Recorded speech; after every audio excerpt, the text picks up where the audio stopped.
Seperti kita ketahui, baik di Indonesia maupun di Malaysia terdapat banyak etnis Tionghoa. Namun ternyata ada beberapa perbedaan di antara mereka.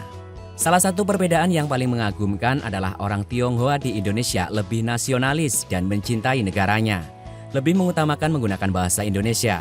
Bahkan banyak yang sudah lupakan bahasa Mandarin atau Hokkien. Lalu bagaimana dengan orang Tionghoa di Malaysia? Apa yang membuat mereka berbeda dengan orang Tionghoa di Indonesia? Di video kali ini, Dunia Scoop akan mencoba membahasnya.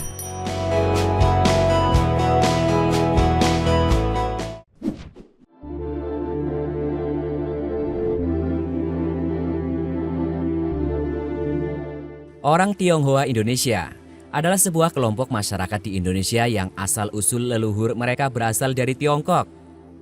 Leluhur orang Tionghoa Indonesia berimigrasi secara bergelombang sejak ribuan tahun yang lalu melalui kegiatan perniagaan.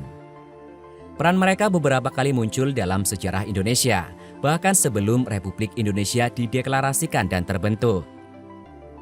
Catatan-catatan dari Tiongkok menyatakan bahwa kerajaan-kerajaan kuno di Nusantara telah berhubungan erat dengan dinasti-dinasti yang berkuasa di Tiongkok.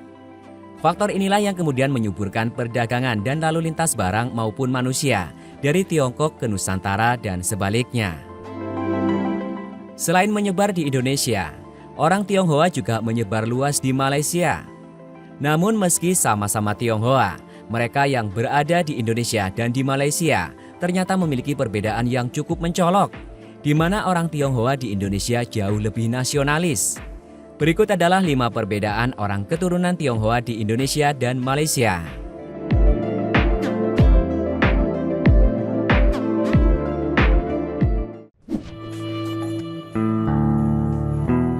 Bahasa.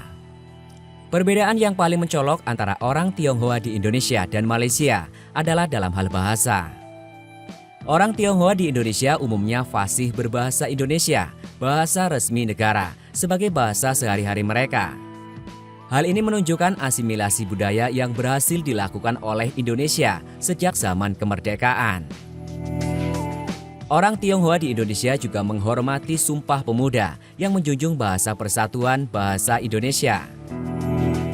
Bahkan di Indonesia cukup banyak etnis Cina yang sama sekali tidak bisa berbahasa Mandarin atau Hokkien, terutama di kalangan generasi muda, tapi bisa berbahasa Indonesia, Jawa, atau Sunda.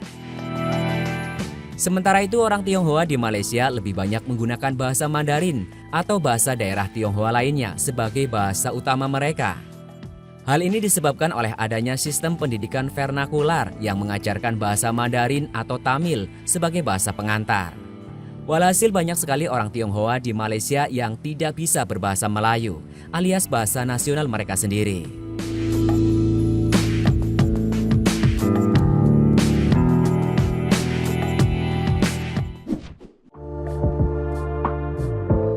Lebih nasionalis.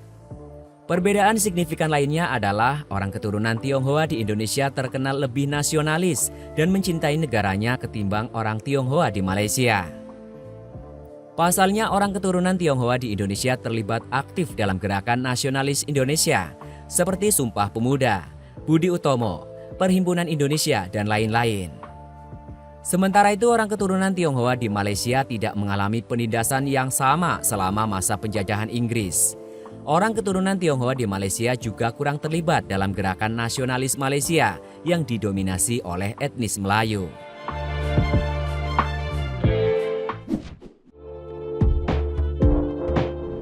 Agama. Perbedaan lain antara orang Tionghoa di Indonesia dan Malaysia adalah dalam hal agama.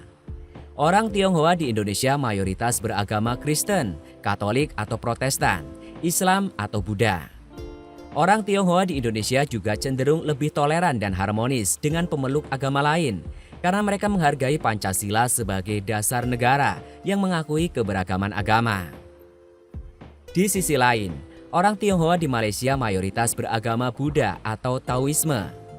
Orang Tionghoa di Malaysia jauh lebih menjaga identitas agama mereka karena mereka menghadapi diskriminasi dari pemerintah Malaysia yang memberlakukan sistem preferensi bagi etnis Melayu yang beragama Islam.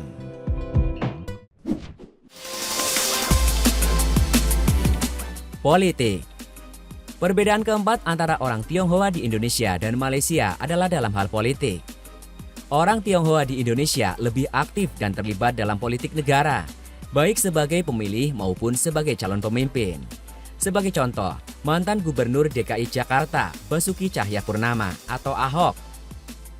Sebaliknya, orang Tionghoa di Malaysia lebih pasif dan terpinggirkan dalam politik negara karena mereka mengalami marginalisasi dari pemerintah Malaysia yang didominasi oleh etnis Melayu.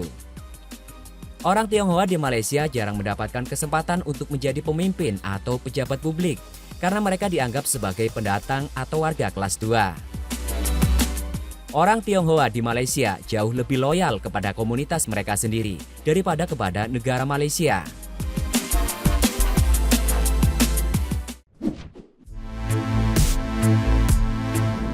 Budaya. Orang Tionghoa di Indonesia lebih bervariasi dan kreatif dalam hal budaya mereka karena mereka mengadopsi dan mengadaptasi budaya lokal yang beragam. Hal ini terlihat dari keberadaan budaya peranakan Tionghoa yang merupakan hasil perkawinan campur antara orang Tionghoa dengan orang pribumi. Budaya peranakan Tionghoa mencerminkan keunikan dan kekayaan budaya Indonesia dengan ciri khas seperti pakaian kebaya encim, makanan babi kecap atau seni wayang potehi. Orang Tionghoa di Indonesia juga lebih terbuka dan fleksibel dalam budaya karena mereka menghormati dan menghargai budaya-budaya lain. Sedangkan orang Tionghoa di Malaysia lebih konservatif dan tradisional dalam hal budaya mereka karena mereka melestarikan dan mempertahankan budaya asli mereka dari daratan Tiongkok. Orang Tionghoa di Malaysia lebih tertutup dan rigid dalam hal budaya karena mereka kurang bersentuhan dan berinteraksi dengan budaya-budaya lain.